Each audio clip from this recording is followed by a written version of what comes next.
नमस्कार दोस्तों, स्वागत है आपका फिर से एक नई वीडियो में। तो दोस्तों अभी हाल ही में हुई केरल में एक मीटिंग के दौरान वर्ल्ड बैंक ने अपना एक रिपोर्ट जारी किया जिसमें बताया गया कि आने वाले टाइम में भारत बहुत ही गर्म भीषण हवाओं का सामना करेगा। और दोस्तों अगर ऐसा होता है तो बहुत ही ज़्यादा चिंता का विषय है। तो दोस्तों आइए जानते हैं कि वर्ल्ड बैंक ने अपनी रिपोर्ट में क्या कहा विस्तार से। तो दोस्तों वीडियो को अंत तक देखते रहिएगा।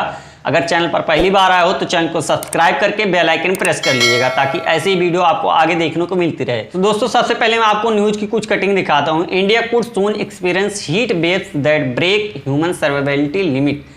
इसका मतलब आप दोस्तों समझते हो कि इस साल जो आने वाले टाइम में गर्मी पड़ने वाली है इंडिया में, वो आपके बर्दाश्त के बाहर होगी। और दोस्तों साथ ही कुछ और खबर देख लीजिए। एक्सट्रीम हीट वेव्स में break human survivability limit in India. World bank मतलब वर्ल्ड बैंक का कहना है कि इस साल जो गर्मी पड़ेगी आने वाले टाइम में बहुत ही भीषण गर्मी पड़ेगी और इतनी ज़्यादा हीट वेव आएगी कि आप उसको बर्दाश्त नहीं कर सकोगे। और इस बात का अंदाज़ा आप ऐसे लगा सकते हो कि पिछले साल 2021 में पिछले 22 सालों का रिकॉर्ड टूटा था। इतनी भयानक गर्मी पड़ रही थी पिछले साल ही।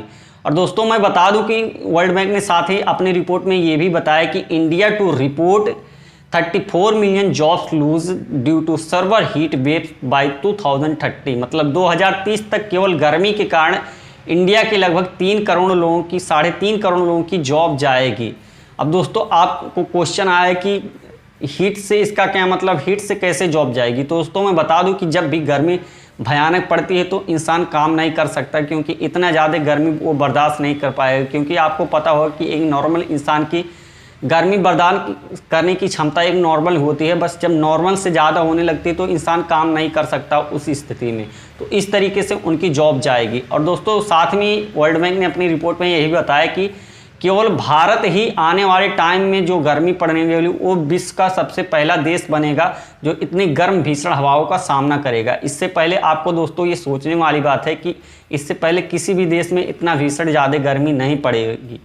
और दोस्तों साथ ही वर्ल्ड बैंक ने अपनी रिपोर्ट में ये भी बताया कि climate investment opportunities in India cooling sector से आप समझ सकते हो कि जैसा हम इसको मतलब इस प्रॉब्लम से बचने के लिए क्या क्या कर सकते हैं, किस तरीके का उपाय कर सकते हैं। तो सबसे पहले आपको ज़्यादा से ज़्यादा पेड़ पौधे लगाने होते हैं और साथ ही आपको इस तरह से मतलब घर को गर्मी प्रूफ बनाता हो कि एयर कंडीशनर लगाते ताकि जब वो समय आए तो आप उस चीज़ से प्रॉब्लम से अच्छे तरीके से फेस कर सको। और साथ ही सबसे ज़्यादा सरकार को जो नुकसान होने वाला है वो फार्मर को नुकसान होगा और सरकार को भी जो टूरिज़्म से मतलब इनकम होता है टूरिज़्म से एंड जो भी पब्लिक सेक्टर से, वो ज़्यादा लोग ट्रैवल नहीं कर सकेंगे गर्मी के कारण। आपको पता होगा कि जो फार्मर की सबसे बड़ी परेशानी क्या है कि जैसे हम लोग सब्जियां जो लेते हैं, फसल जो होती है वो अगर ज़्यादा गर्मी पड़ेगी तो वो ख़राब हो जाती है। जैसा आपको अगर सब्जी को एक राज्य से दूसरे राज्य में भेजना है तो उसके लिए आपको जो भी मतलब ट्रांसपोर्टेशन के लिए संसाधन है वो हमारे देश में इतना ज़्यादा डेवलप नहीं है कि हम किसी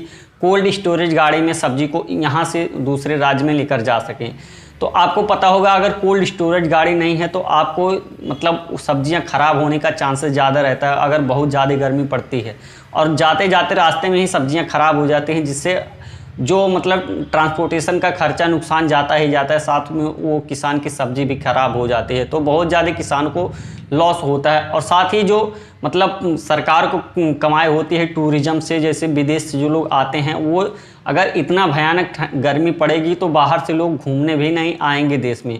और जो आने जाने का खर्चा जैसे रेलवे हुआ और कोई बस स्टैंड भी अगर गर्मी पड़ती है तो लोग ट्रैवल करना भी बंद कर देंगे, जिसको सरकार को आर्थिक रूप से बहुत ही ज़्यादा नुकसान होगा। और साथ ही वर्ल्ड बैंक ने ये भी बताया कि जो भी मतलब दवाओं का हम लोग का रखने का स्टोरेज होता है और भी बहुत सारे चीज़ का रखने का जो जगह होता है वो कोल्ड स्टोरेज के लिए अभी उतना अच्छा ज़्यादा फैसिलिटी नहीं है, तो बहुत ही ज़्यादा लॉस होने वाला है। और दोस्तों वर्ल्ड बैंक ने अपनी रिपोर्ट में ये भी बताया कि केरल के गवर्नमेंट के साथ वर्ल्ड बैंक ने अपनी रिपोर्ट में बताया कि 2050 तक लगभग भारत एकदम रेड लाइट एरिया की तरह दिखेगा और उसमें बहुत ही ज़्यादा भयानक गर्मी पड़ने वाली है।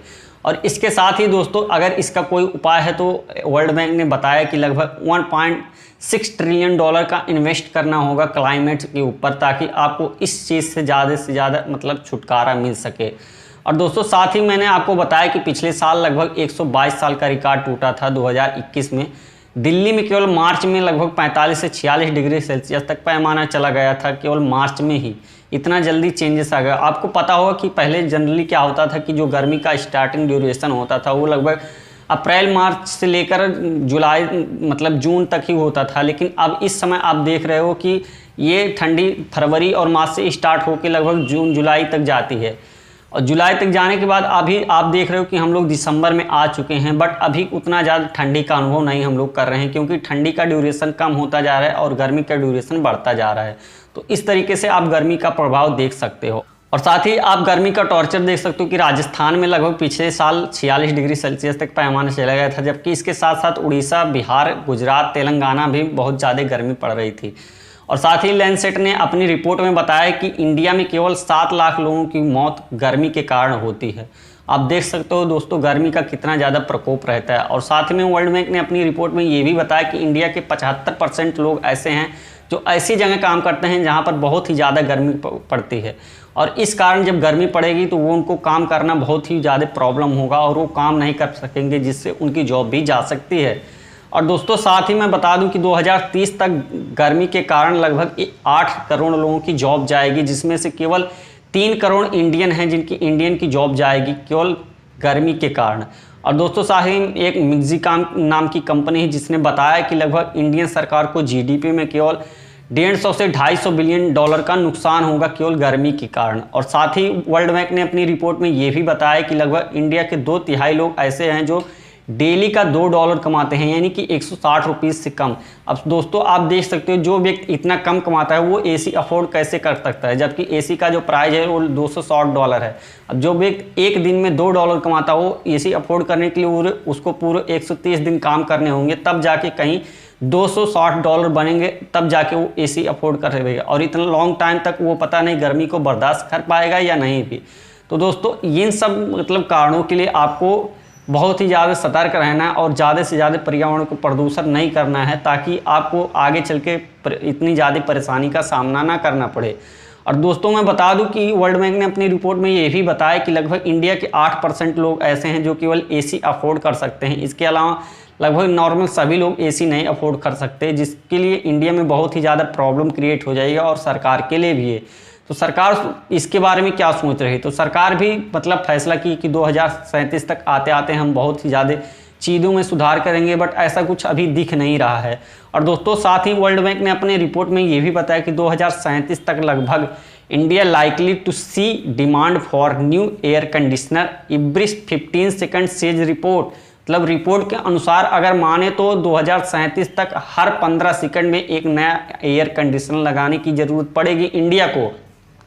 अगर ये नहीं लगाएंगे तो फिर आपको गर्मी का सामना करना पड़ेगा और शायद इसकी वजह से बहुत सारे लोगों की मौतें हो जाएं।